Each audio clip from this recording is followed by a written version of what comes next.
За сайн байцгаана уу.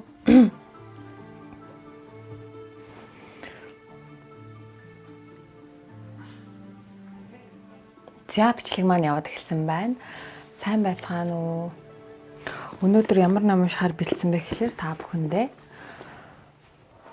Гранд хүмүүс гэх энэ номноос энэ номны хэсгээс уншиж өгөхөөр бэлдсэн байна. Өнөөдөр энэ Гранд хүмүүс гэсэн 2012 онд бичигдсэн номны хэсгээс нь уншицгаая.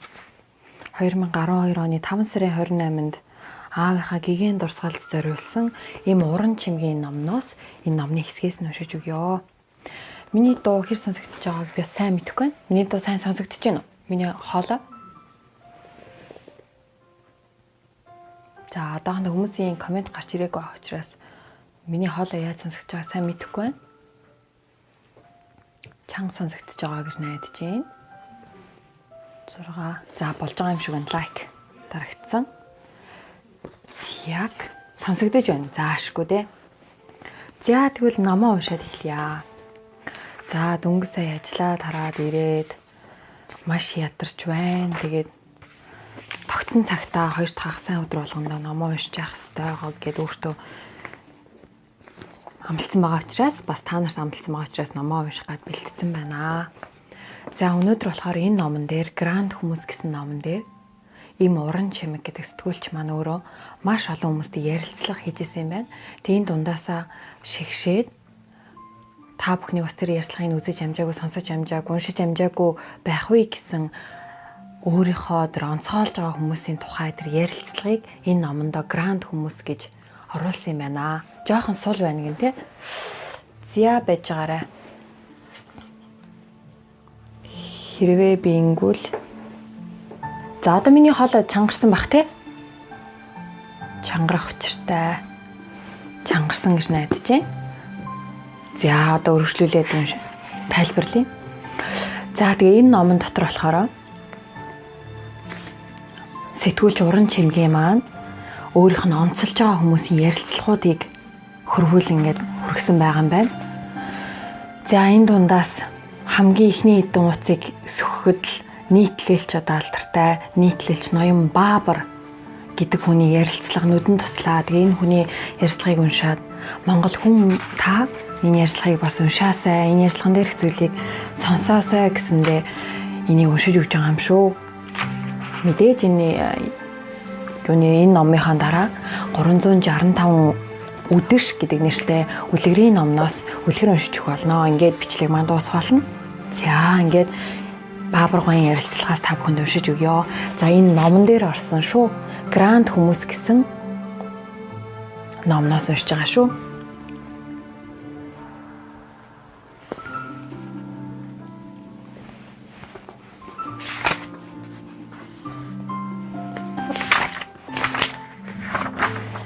За.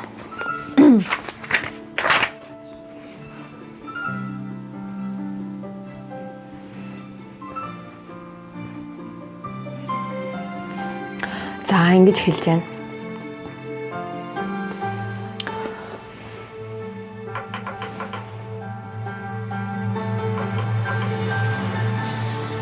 Дэлхий дээр 6 тэрбум хүн байна. Аз жаргалтай сайхан амьдрах л зорилготой байгаа биз. Эсвэл чамд бусдынхаас тусгай, онцгой зорилго байгаа юу? Зүгээр сайхан амьдраад нийгмийнхээ дунд өөрийн байр суурийг эзэлж амьдрах нь хүний хамгийн том зорилго шүү дээ.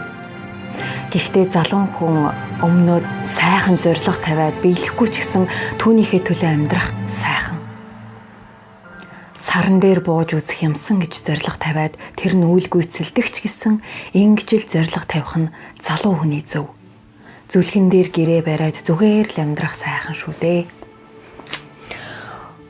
Хүн чинь амьдрах тусмаа сургамж туршлага олж авдаг. Амьдрал гэдэг тэр аяараас сургамж туршлага. Сургамж туршлагагүй учраас залуу хүн альваад их зоригтой ханддаг санагддаг. Сургамж туршлагатай болох тусмаа насчих тусмаа хашир болдог Гэтэл хүний амьдралд зоримог байдал, туршлага хоёулаа хэрэгтэй. Тийм учраас залуу улсуудаас гинтийн тесэрсэн хүчирхэг юмнууд их гардаг. шинжлэх ухааны нээлтүүд хүртэл ихэнх нь залуу хүнээс гарсан байдаг. Математикийн нээлтүүдийг ихэвчлэн 20-оос доош насныхан хийсэн байдаг. Физикт ухаан нь 30 нас хүрсэн бол хөгшөрсөн гэж үздэг. Эйнштейн харьцангуй онлоо 25 наснда нээсэн. Тэнд нэг эрч хүч яваад байгааг та анзаарж байгаа. Туршлага хоримтлагдаад ирэхээрээ юмд их болгоомжтой ханддаг болж хит хашир болдог. Энэ бол хүний л амьдрал.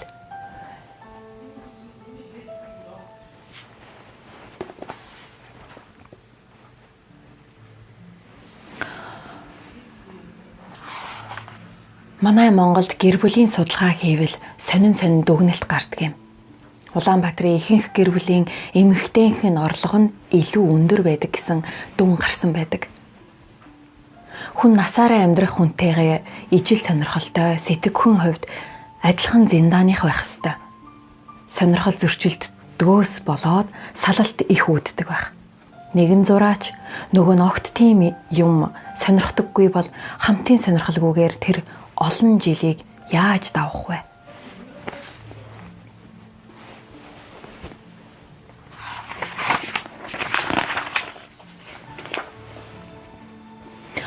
Хин ч гэсэн хүний ертөнцийн хуулиар хамтын гэр бүлийн амьдрал зохиодог. Тэрэнд амьтны зөнгөөрөө хамаагүй эрт орох юм бол ялангуяа сурч мэдэх гэж байгаа хүнд маш их төвөгтэй. Гэхдээ сурч мэдхийн тулд хүн амьдрдаг ч юм биш. Өөртөө зав гарах гэж байгаа бол жаахан хүлээ гэж хэлэх гэсэн санаа юм шүү. Өөр зориг байгаа бол тэрэнд чинь саад болноо. Тийм учраас ганц бий байхдаа сурч мэдэх цаг гарга гэсэн үг ээ. Яагаад гэвэл гэр бүлтэй болсноор та бүхэн хязгаарлагдмал болчихдог. Тийм л юм ярьсан болохоос хөгшөртлөө нөхөрт битгий гар гэж би хэлээгүй шүү. Эрэгтэй эмэгтэй байхаас бас их зүйл шалтгаалдаг. Эмэгтэй хүн бол бушуухан суучихсан дээрээ сүүлд нь нөхөр олдохгүй шүү дээ. Судалгаагаар Улаанбаатарт 26-аас 45 насны 60 мянган өрх толгойлсон. Өөрөөр хэлбэл ганц бие эмэгтэй байна гэсэн тооцоо гарсан байна. Том тоо байгаа биз? Ихэнх нь дээд мэрэгжилтэй. 26 гэдэг чинь нөхөрт гарах нас болчихсон. 45 гэдэг чинь бэлгийн амьдралтайгаа байгаа л гэсэн үг шүү дээ. Ихэнх нь дээд боловсралтай гэж байгаа юм. Яагаад гэвэл эмэгтэй хүн өөрөөсөө өндөр боловсралтай хүнтэй суухыг тэмүүлдэг. Гэтэл наны ганц бие ирчүүлэн чааваас амтад тэднийг тижээхийн оронд нохоо тижээснээ дээр үсттэй их хөрх. Нөгөөх нь хүний мөнгөөр хооллоо зогсохгүй нэмж зоддог гэж Баабар нийтлэлч байгаа. Өөрийн ярилцлаганда ярьсан байсныг би ингээд түүж авч уншиж байгаа юм шүү. Хүн болгонд цаанаас нь заяачсан авьяас гэж байдаг.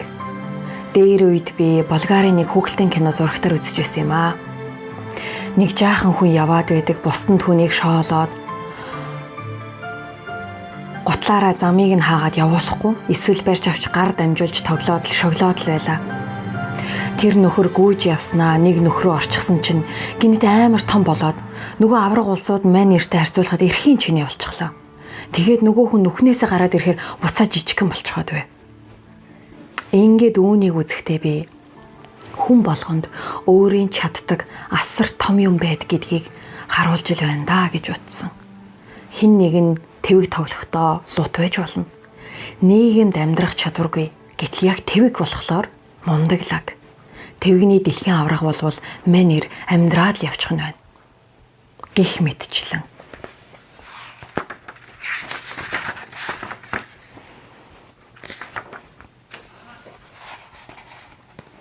За би энэ тэндээс нь түүж уншиж байгаа гэдгийг ойлгоорой. Тэгэхээр Баавар нийтлэлчийн ярьсан бүх ярилцлагыг унших боломжгүй маш их байгаа учраас төвөрлөж уншаад байгаа юм шүү.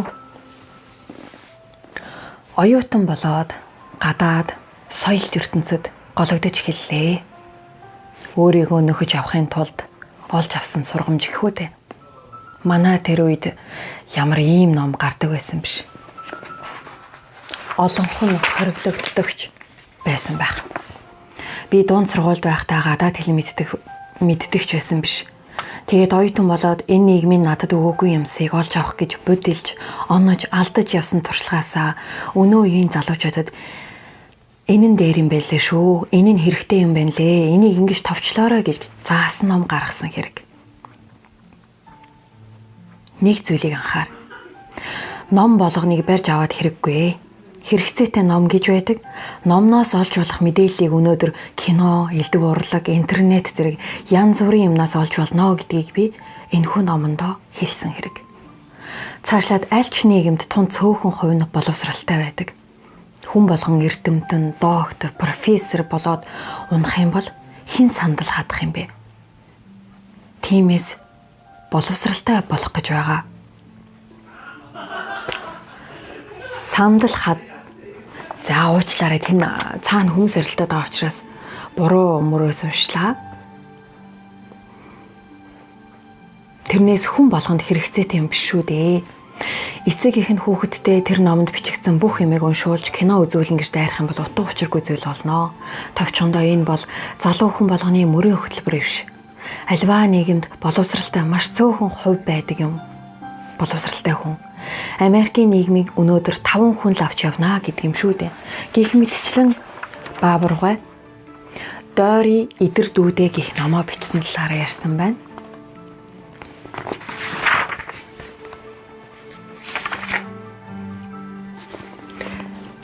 За ингээд хөрвүүлээд уншаа. Хүмүүс өөрийнхөө ойлгож байгаа төвшнгөөрөө сонголтоо хийдэг юм. Тиймээс одоо энэ 76-гаа янз бүрээр хэлж гоочлоод ч яах юм бэл. Яг энэ арт түмний хүсэл эрмэлзлээр нь бий болсон хамт олон шүү дээ. Мэдээж хэрэг төвшин доогуур газар өөртөөгөө таарсан юмаа сонгож таарна. Хэвлэл мэдээллийнхэн сэтгүүлчид ч юм уу аль эсвэл нэг дундаж иргэн тэр байснаас энэ байсан нь бол дээр байгаа юм гэцгээдэг. Гэхдээ гэтэл өөрсдийнх нь л бодол шүү дээ. Нийт хүмүүсийн массын бодол бол биш. Массын дундаж бодол сонголт болоод гарч ирж байгаа юм. Ямар арт түмэн байна, тийм л төр байна гэдэг чинь энэ. Хүмүүс өөрийн улс төрчөө өөрөө л сонгодог. Би бол ерөөсөө улс төрч хүн биш. Би олон нийттэй харьцаж чаддаггүй. Би шулуухан хэлдэг хорон үг хэрэгэлдэг. Нийгэм ийм хүнийг хүлээж авдаггүй юм. Ухаан нь тийм ч юм хийн, ийм ч юм бүтээн гэд худлаа яриад бүлтрээд байдаг хүнийг ялангуяа төвшин доогуур нийгэм хүлээж авахдаа сайн байна гэж Баабар нийтлэлч хэлжээ. Номны нэр нь Гранд хүмүүс. Хүмүүсийн сэтгэлгээ. Ер нь тэгээд яг ямарыг нь ядуу гэх юм бэ? 50 жилийн өмнөх Монголын нийгмийн сэтгэлгээ одоогийнхоос хамаагүй доогоор байсан. Одоогийнхыг Европ юм уу, Америкийн нийгмийн сэтгэлгээтэй харьцуулах юм бол тэр доор байгаа шүү дээ. Харьцангуй ойлголт. Түүнээс биш Монгол дахь нийгмийн сэтгэлгээ муухай, тэнд сайхан байгаа юм биш. Өнгөрсөн 100 жилийн дотор дундад зууны бүдүүлэг байдлаас ийм хурдтай гараад ирсэн өөр арт түмэн байхгүй шүү дээ. Харин ч хурдаа дийлэхгүй байна. 50 он гэхэд энэ орн ямар байсан? Хүн амын 80% нь малчин, нүүдэлчин.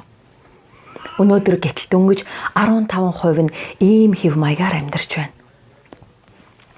10,000 хүнд ноогдох оюутны тоогоор дэлхийд нэгт орчихсон явж байна. Хоёрдугаарт мэдээж Америк нэгдсэн улс жагсаж байна. Тэгэхээр энэ харьцангуй ойлголт. Манайх л муухай гадаад гоё гэсэн үг биш шүү дээ. Өнөөдөр улс төр бохир заваан болчихлоо, Монгол улс төр утгаа алдчихлаа л гэж байна. Энэ чинь арт түмний өөрсдийнх нь хүсэл эрмэлзэл шүү дээ. Арт түмэн юу хүсэж байна? Түүнийг л гаргаж ирж байгаа хэрэг. Нийгэм урагшлаад бид хөгжөөд байгаа юм биш шүү дээ. Бидний амьдралын түвшин улам дээшээ болж байна. Саад бэрхшээл байна уу? Байна. Аль ч нийгэмд байдаг л зүйл. Манайд хээл хахуул өөр юу гэдгийг өчнөө юм байна. Шин төлөв байдалд орохтой зэрэг түүнийг дагаад асуудал мэдээж үүснэ. Чи бодлоо 20 жилийн өмнө Улаанбаатарт 3,000 машин байсан. Үүний нэг нь 100% машин байлаа. Өнөөдөр Улаанбаатарт 130,000 машин хөдөлгөөнд орж байна. Үүнийг дагаад шинэ асуудал бий болж байна. Замын төвчрөл. Шинэ нөхцөл байдлыг дагаад шинэ асуудал үүсэж байх нь зүүн хэрэг. 90 онд юун замын төвчрөл. Тиймээс л бидэнд учирсан олон саад бэрхшээл нийгмийн хөгжлийг дагаж гарч ирээд байна. 1990-ад оноос өмнө бас л сонгуулрахуул юм болдог байсан. Хэнийг гаргаж ирснээ иргэд мэддэггүй, мэдүүлдэгчгүй байсан. Хүмүүст үнэн чанартай сонголт байгаагүй учраас элдв гомдол гардаггүй байлаа. Одоо иргэд сонголттой болсон учраас голох гэдэг шиг шинэ асуудал гарч ирж байна. Тэрнээс бид энэ хорвоогийн хамгийн адгийн, хамгийн балиар газар турж өгчих гээд байгаа улс биш шүү дээ. Мэдээж хамгийн жаргалтай ч бас биш. Гэхдээ хамгийн адгийнх нь биш.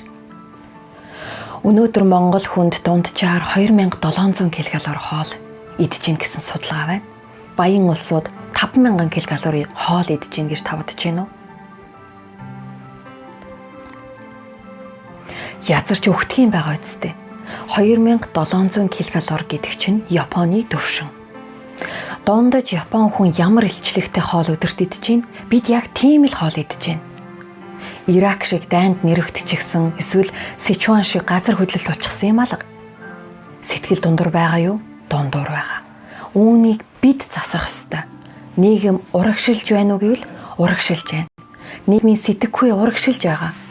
Гэхдээ ноором хэмжээндээ очтол урт хугацаа хэрэгтэй.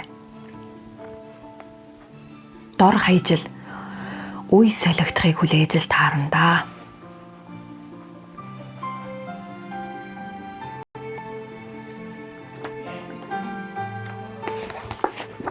Гэж Баабургай номондоо ингээд номондоо биш ярьслахандаа ярьсан юм байна.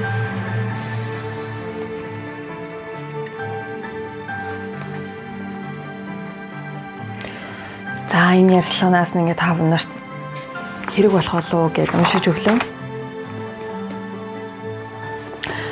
За энэ ингээд номыг одоо та нарт дахиад харуулчих. Гранд хүмүүс гэдэг номны зөвхөн нэг ярьслаханаас нь түүж нэг хэсгийг нь уншиж өглөө. Одоо харин бүгдөө хамтдаа 365 өдөрч номноос нэг үлгэр уншаад бичлэгээ дуусгая. За 17 минут болж байгаа юм байна. За одоо үзүүлэх уншиж өгөх номныхаа хэсгийг харуулъя. За Дими зүйл бүү мөрөөд гэсэн нэртэй энэ үлгэрийг уншиж өгье.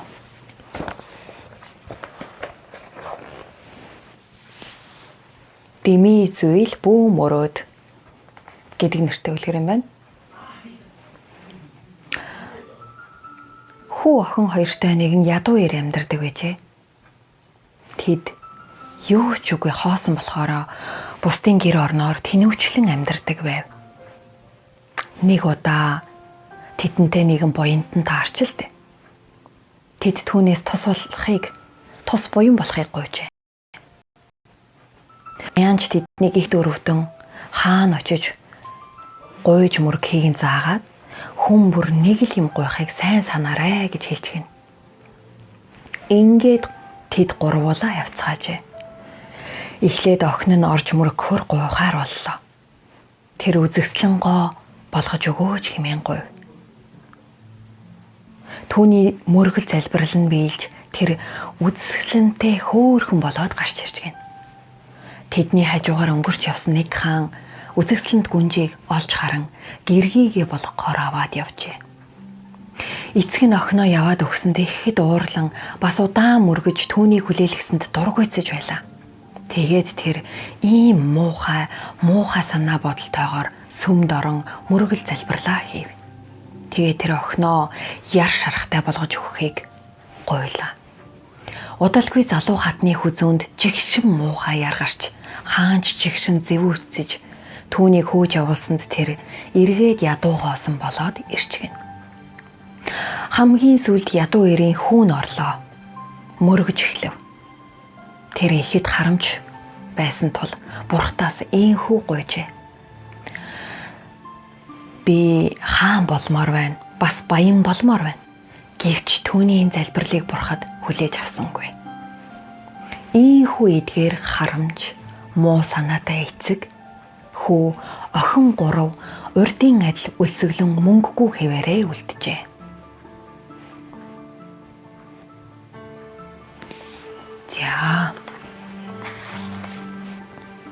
За ийм үлгэр байла. Одоо цаг арчи 20 минут болсон юм байна. За нэг үлгэр нэмэж уншаад тэгээд өнөөдрийнхөө бичлэгийг дуусгая. Алтрууныхаа харж ирсэн уншчээ.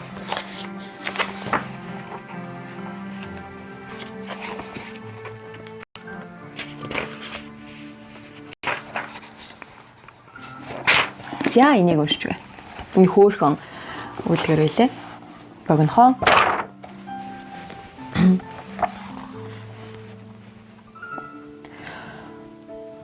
Инээмсэглэлийн гайхамшиг. Уулын арын модонд нэг сайхан сэтгэлтэй эмгэн шулам амьдардаг байжээ. Нэг өдөр тэдний байшингийн хажуугаар туулайн бүжин давхин өнгөрч гин. Нөгөө шулам айж сандарсан туулайг хараад инээмсэглэж гин. Удалгүй өнөөх бүжин зөвхөн инээглээр муу мухайг сайхан болгож өөрчлөх хувьдастай гэдгийг ойлголоо. Бүжин эмгэний дахиаг хулгайлж байгаа үнэтэй тааралдаад өөдөөс нь хараад инээмсэглэжээ. Үнэгч эд шиг инээмсэл давтаж дахиагаа сул тавив. Үнэг цааш явж байтал модчин өвгний араас баавга дайрах гэж байхыг харлаа. Тэгээд баавгаа руу хараад үнэг инээмсэглэжээ. Нөгөө баавгын харгас сэтгэл нь зөөлөрч буцаж эргээд инээмсэглэлийн гайхамшигыг мэдэрсэн бололтой алхан зөгийн үүрний хажуугаар өнгөрлөө. Гэтэл зөгийнүүд үүрийг минь сүйтгэх нь гэж айн баавгаа руу дайрсан чинь баавга маш ээлдгээр инээмсэглэв. Мэдээж зөгийнүүд тайвширч өвөрлүгээ хөгжилтөн нисэцгээлээ. Оливер гэдэг жаалхуу зүггүй итгэхэр шидэж зөгийн үүрлүү модоор хатгаж үзв. Харин үүрнээс олон зөгийн хөгжилтөн дүнгэнэлтэн нисэлдэв. Тэгсэн чинь эхний зөгийн инээмсэглэнгүүтэл жаалхуу барьсан модоо өөрийн ирэхгүй хайчихсан байлаа. Оливер цааш явж байтал нэг нохоо хазах гээд юуг гүгээд ирэхт нь хөө нохойн өдөөс айж сандралгүй тайвнаар инээмсэглэтэл нохоо бас л инээмсэглэв. Нохоо машины зогсоолоос машин хулгайлж байсан хүмүүсийг харан инээмсэглэж орхилоо. Гэтэл нөгөө хулгайч нар барьж явсан төмрөө хаяад өөрийн ирэхгүй инээлтлээ. Хулгайч нар хийх ажил олдохгүй өлсөж цангаад ирэхээрээ хулгай хиймээр санагддаг ажилтай. Тиймээс тэд нарийн боовны газар руу явлаа. Дэлгүүрийн эзэн хулгайч гэж хашгиртал тэд өөдөөс нь инээмсэглээ. Гэтэл тэр хүн тэдэнд идэх уух юм өгч бас л ажил олгов. Ингэсээр байгаад эцэст нь инээмсэглэлийн эд шид тэр аяар нь хотыг өөрчилж хүн бүхэн бие биедээ тусалж инээж явдаг болжээ. 365 үтэр. Энэ номыг нэг сонирхолтой таалагдсан юм нь 365 ширхэг үлгэртэй юм байна. Тэгээ бүтэн жил орой болго нэг үлгэр унших боломжтой юм байлээ. Энэ агуулга гэдэг хэсэгтээ 1-р сарын 1, 2, 3 гэл хуудас болгонд нэг үлгэртэй. 2-р сарын үлгэр, 3 сарын үлгэр, 4 сарын үлгэр гээд сая болохоор би инээмсэглэлийн гайхамшиг гээд 1 сарын 21-ний үлгэрийг өртчлээд уншчихжээ. Уучлаарай. Ай хөөх юм лээ 365 үлгэртэй юм билээ. За өнөөдрийнхээ ном уншилтыг дуусгая. Харин дараагийн ном уншилтан дээрээ Гранд хүмүүс номноос уншина. Бас энэ номноос уншихаар бэлтэж байна. Монголчууд нийгэм журамд давшин орсноо. Монголчууд нийгэм журамд давшин орсноо. Зурагт дээрээс нь Монголын түүхийг орчин үеийн хиллэг дээр маш ойлгомжтойгоор товч тодорхой бичсэн. Баримт зурагтай маш олон доктор, профессор эрдэмтэн хүмүүсийн одоо нийлж хийсэн ном юм бэ нэлээ. Энэ номыг эхнээс нь дөнгөж л одоо эхлээд уншиж байгаа. Дараагийн уншилтан дээр энэ номноос уншиж өгөх болно. Тэгээд энэ номыг уншаад Монголынхаа хуучин түүхийн талаар дөнгөж уншиж эхлээд бас айгүй хэлмэгдэлтийн талаар нэг хальтхан харсандаа сэтгэл бас сонирн болж илээ. Тэгээ Монгол хүн юм чинь ирээдүйд болох түүхийг бид бүгд өөртөө мэдчих нь өнгөрсөн үеийнхаа түүхийг бас уншаад судлаад мэддэг байх юм бол өнгөрснийг мэдж байгаа хүн ирээдүйд юу болохыг гадарлаж тааж одоо туршлагатай болно шүү дээ. Тэм учраас Монгол хүмүүс түүхээ мэдж явах хэрэгтэй байхаа гэж бодоод мэдээж энэ номыг бүгдийг уншиж болохгүй. Мэдээж болохгүй шүү дээ. Энэ маш олон хүмүүсийн цагаа зарцуулж хийсэн номыг би ингээд уншиж болохгүй. Тэм учраас хэсгээс нь хэрэгтэй гэсэн хэсгээс та бүхэнд уншиж өгөхөөр бэлтэж байгаа юм шүү. Тэгээ дараагийн бичлэг дээр эргээд уулзъя. Өнөөдөр хамт уншсан найз нартаа маш их баярлалаа. Бичлэг тусгаас өмнө мэдээж комент уншлахгүй яах гэж лайв хийж байгаа лээ. За Мандухас заатан киноны Мандухас заатан тийм дуу явж байгаа шүү. За би сая номныхаа нэрнүүдийг хэлсэн. Унтдаггүй юм байх таа гинэ. Энд Швед улсад оройн 9 цаг өнгөрч байгаамаа.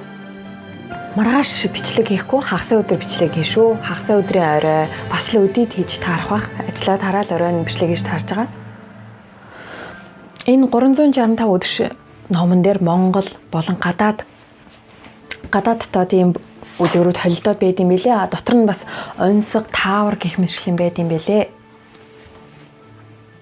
За маш их таалагдлаа, баярлалаа. Амжилт гэсэн байна. Баярлалаа. За баярлалаа. Ингээ өнөөдрийн бичлэг энэ хүрээ дуслаа. Тэгээд дараагийн удаа хамтдаа Монголынхаа түүхээрээ хамт аялъя. Тэгээд Монгол улсынхаа түүхийг багч гисэн ялангуяа гадны улсад байгаа дүүнер маань түүхээ багч гэсэн мэдэж авбал бас хэрэгтэй байх гэж үзэж байгаа. Тэм учраас дараа дахиад уулзъя. Баяр таа.